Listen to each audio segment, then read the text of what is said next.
আমার আবৃত্তি আপনাদের ভালো লেগে থাকলে এই ছোট্ট চ্যানেলটিকে সাবস্ক্রাইব করে পাশে থাকবেন। আজকে শুরু করছি কবিতা খোকার খেলনা, কবি রবীন্দ্রনাথ ঠাকুর।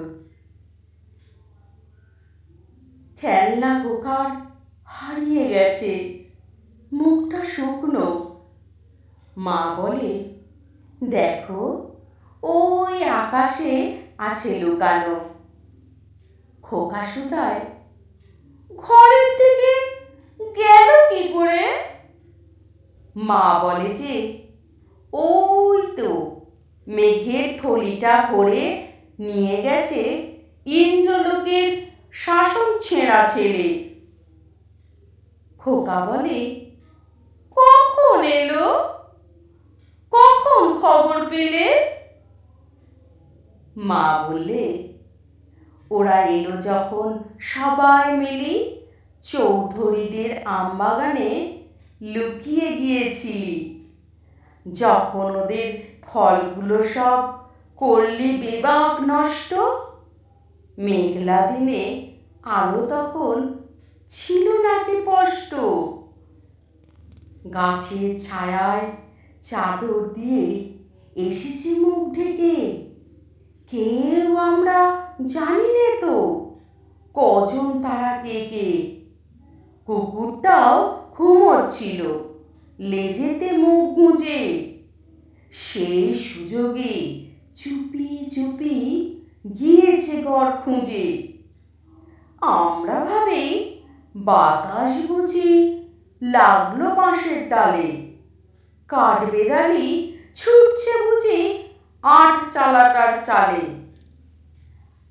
তখন দিঘির বাঁধ ঝাঁপিয়ে ছুটছে মাঠে জল, মাছ ধরতে হো হো রবে ছুটছে মেয়ের দল।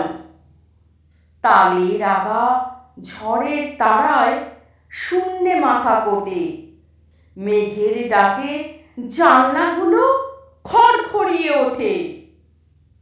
ভেবেছিলুম শান্ত হয়ে পড়ছো ক্লাসে তুমি, জানি নে তো কখন এমন শিখেছ দুষ্টুমি।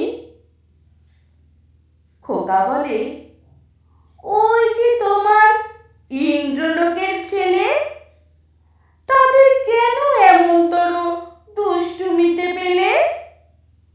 ওরা যখন নেমে আসে আমবাগানের পরে, ডাল ভাঙে আর ফল ছেড়ে, আর কি কাণ্ডটাই করে। আসল কথা, বাদল যেদিন বনে লাগায় দোল, ডালে পালায় লতায় পাতায় বাধায় গন্ডগোল, সেদিন ওরা পড়াশুনোয় মন দিতে কি পারে? সেদিন ছুটির মাতন লাগায় অজয় নদীর ধারে।